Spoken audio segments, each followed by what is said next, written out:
আল্লাহ রাসূল সাল্লাল্লাহু আলাইহি ওয়াসাল্লাম একবার ওয়াজ করতেছেন, সহিহ বুখারীর বর্ণনা। আল্লাহর হাবিব সাল্লাল্লাহু আলাইহি ওয়াসাল্লাম বললেন, ইন্না মিনা শাজারি শাজারা, এক ধরনের গাছ আছে, লা ইয়াসকুতু ওয়ারাকুহা, যেই গাছের পাতা কোনোদিন ঝরে না, পাতা পড়ে না, একটা গাছ আছে।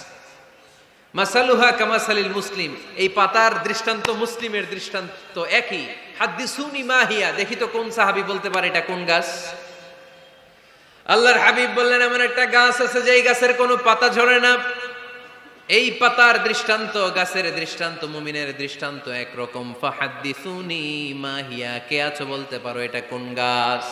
কেউ পারে না।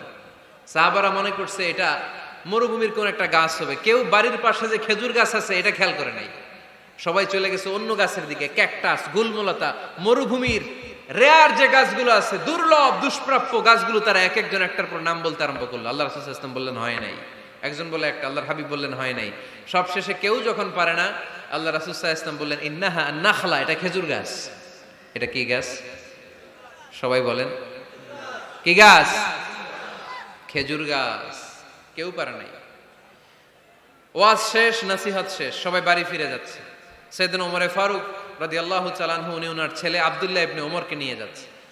আব্দুল্লাহ ইবনে ওমর হঠাৎ করে বললেন, আব্বা, আল্লাহ রাসূল যখন জিজ্ঞেস করেছিল এটা কোন গাছ, আমি কিন্তু জানতাম এটা খেজুর গাছ, আমি কিন্তু জানতাম। ওমর ফারুক বললেন, বলো নাই কেন? আব্দুল্লাহ ইবনে ওমর বলেন, আব্বা, আপনি পারেন না, আমার চাচা আবু বকর পারে না, মুরব্বী সাহাবারা কেউ পারে না, আমি মাঝখান দিয়ে কেমনে বেয়াদবি করি? সুবহানাল্লাহ পড়বেন না?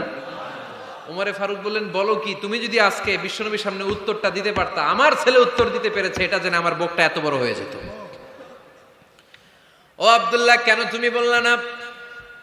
আজকে কেউ প্রশ্নের উত্তর করতে পারে নাই, তুমি যদি বিশ্বনবীর সামনে দাঁড়িয়ে প্রশ্নের উত্তর করতে পারতা, আমার বুকটা এত বড় হয়ে যেত। কেন বললা না? তুমি বললে আমি বড্ড খুশি হয়ে যেতাম। সুবহানাল্লাহ পড়েন। তার মানে মাঝে মাঝে জুনিয়ররা সিনিয়রদেরকেও হার মানায় দেয়, এরকম আছে না নাই? এজন্য পরামর্শ করবেন, অবশ্যই পরামর্শ করবেন। সাইয়েদনা ওমর ফারুক যখন খলিফা, তিনি মুরব্বীদের মিটিংয়ে একটা ছোট্ট বাচ্চাকে রাখতেন, অল্প বয়স্ক এক সাহাবী, ওই সাহাবীর নাম আব্দুল্লাহ ইবনে আব্বাস রাদিয়াল্লাহু তাআলা আনহু। মুরব্বীরা মনে কষ্ট পেলেন, কিরে, এই ছেলের সমান নাতি আছে আমার ঘরে, আমার নাতি আছে, এই ছেলের সমান, এই ছেলেকে কেন রাখে? ওমর ফারুক বললেন, একদিন দেখাই দিব আপনাদেরকে কেন রাখি।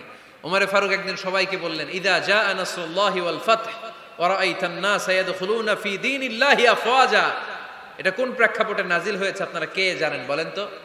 এক সাহাবী বললেন, এই সূরা দ্বারা বোঝানো হয়েছে আমাদের যখন বিজয় অর্জিত হবে তখন যেন আমরা বেশি বেশি আল্লাহর প্রশংসা করি। ওমর ফারুক বললেন, উত্তর হয় নাই। আরেক বয়স্ক সাহাবী বললেন, আমাদেরকে রব্বুল আলামিন বড় বড় শহর বিজয়ের ব্যাপারে আদেশ দিয়েছে, এই সূরা দ্বারা আমি এটা বুঝেছি। ওমর ফারুক বললেন, হয় নাই। কেউ যখন উত্তর করতে পারে নাই, ওমর ফারুক বললেন, ও আব্দুল্লাহ ইবনে আব্বাস, তুমি এই সূরার ব্যাপারে কি জানো? আব্দুল্লাহ ইবনে আব্বাস বলেন, হুয়া আজালু রাসূলিল্লাহ, এই সূরা দ্বারা বিশ্ব নবীর আগাম মৃত্যুকে বোঝানো হয়েছে। ইদা জাআ নাসরুল্লাহি ওয়াল ফাতহ, নবী হে, যখন বিজয় আসবে, আল্লাহর পক্ষ থেকে সাহায্য আসবে, ওয়া রাআইতান নাসা ইয়াদখুলুনা ফি দীনিল্লাহি আফওয়াজা, আপনি দেখবেন দলে দলে বানের পানির মতো লোকজন কালিমার ছাতার নিচে প্রবেশ করতেছে। তো সবাই যখন কালিমা পড়ে মুসলমান হয়ে যাবে, সবাইকে মুসলমান বানানোই ছিল বিশ্বনবীর মিশন। মিশন যখন কমপ্লিট, নবী থাকার পৃথিবীতে আর দরকার নাই। এই সূরা দ্বারা আল্লাহ বুঝিয়েছেন বিশ্বনবী পৃথিবীতে আর বেশি দিন বেঁচে নাই। চিল্লায় বলেন ঠিক কিনা?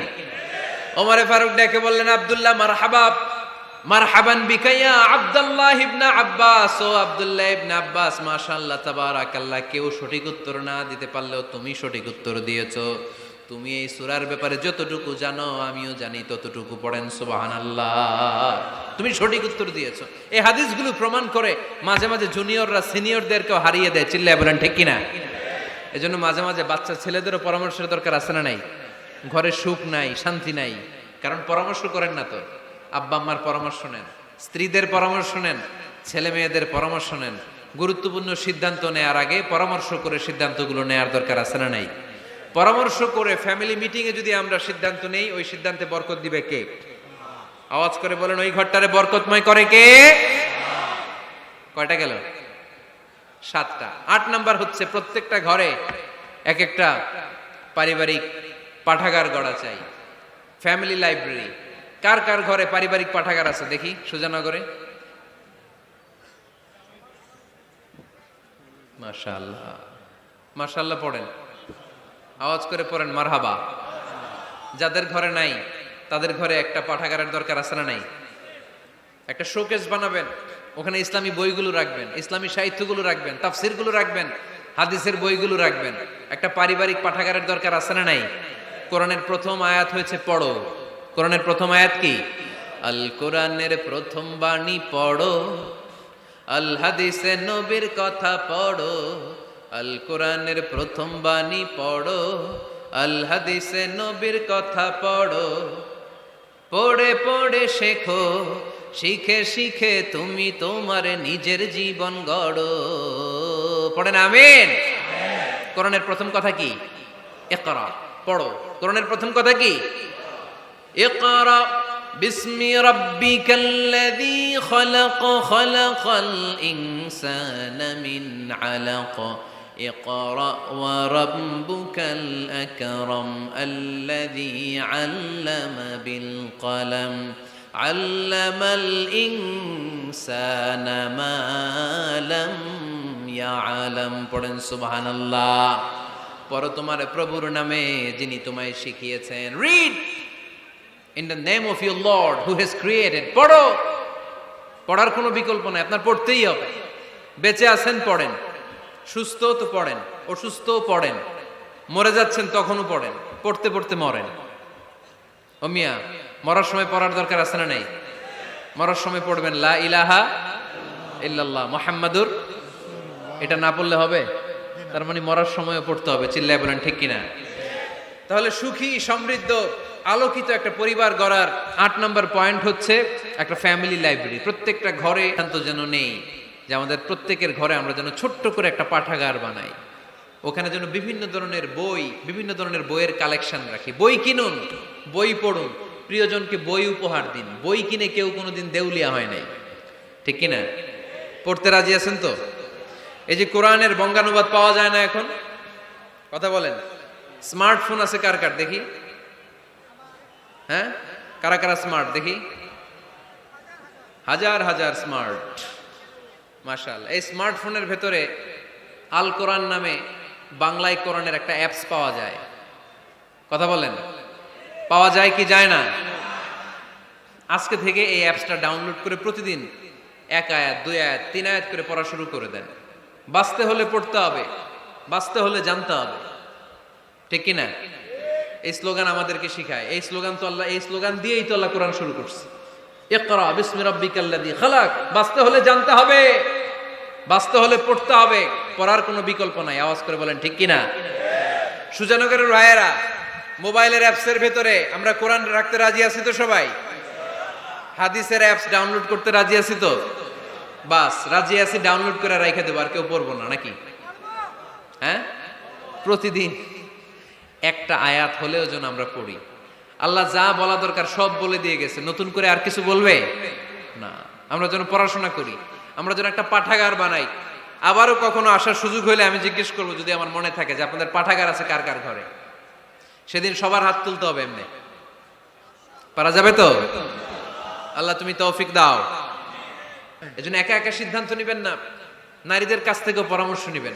আল্লাহর হাবিব সাল্লাল্লাহু আলাইহি ওয়াসাল্লাম নারীদের পরামর্শের গুরুত্ব দিয়েছেন। মাঝে মাঝে জুনিয়রদের পরামর্শ নিতে হয়, ছোট্ট বাচ্চাদের পরামর্শ নিতে হয়। ছোট্ট বাচ্চাদেরকে বোকা মনে করবেন না, ছোট্ট ছেলে মেয়েদেরকে বোকা ভাববেন না, ওদের মাথায় বুদ্ধি আছে। মাঝে মাঝে জুনিয়ররা সিনিয়রদেরকে হারায় দেয়, আছে না নাই? আল্লাহর হাবিব সাল্লাল্লাহু আলাইহি ওয়াসাল্লামের একটা বৈশিষ্ট্য ছিল, তিনি কিছু খেলে খাওয়ার পরে বন্টন করলে কোন দিক দিয়ে করতেন? আওয়াজ করে বলেন না। ডান দিক থেকে। একবার তিনি দুধ খেলেন, দুধ খেয়ে বন্টন করবেন, কিন্তু ডান দিকে দাঁড়িয়ে ছিল একটা ছোট্ট ছেলে, আর বাঁ দিকে মুরব্বী সাহাবারা। আল্লাহর হাবিব সাল্লাল্লাহু আলাইহি ওয়াসাল্লাম এই ছোট্ট ছেলের কাছ থেকে অনুমতি চাইলেন। তার মানে ছোট্টদেরও পরামর্শের দরকার আছে না নাই? আল্লাহর হাবিব বললেন, আতাআযানু লি আন উ'তিয়া হাউলা। আমার স্বভাব হলো খাবার বন্টনের সময় ডান দিক থেকে করি, কিন্তু এখন ডান দিকে তুমি ছোট্ট মানুষ, বাম দিকে বয়স্ক সাহাবারা। তুমি যদি অনুমতি দাও, তোমার আগে বয়স্ক সাহাবাদেরকে দিয়ে আমি খাবার বিতরণ করতে চাই। ছোট্ট ছেলেটা বলল, ইয়া রাসূলুল্লাহ লা উসিরু বিনাসিবি মিনকা হাদান, আপনার এই বরকতের জিনিস আমি অন্য কাউরে দিতে চাই না, আমার ভাগেরটা আমি আগে খাইতে চাই, যেহেতু হিসাবে আমি পাই আমারে আগে দেন, আমি দিব না। সুবহানাল্লাহ পড়েন। সে যেহেতু রাজি হয় নাই, আল্লাহ রাসূল সাল্লাল্লাহু আলাইহি ওয়াসাল্লাম দিতেও পারে নাই। আল্লাহর হাবিব সাল্লাল্লাহু আলাইহি ওয়াসাল্লাম দুধের পেয়ালাটা মুরব্বিদের হাতে না দিয়ে ছোট্ট বাচ্চার হাতে তুলে দিয়েছে। চিল্লায় পড়েন আল্লাহু আকবার। তাহলে ছোট্ট বাচ্চাদের পরামর্শের দলিল আছে না নাই?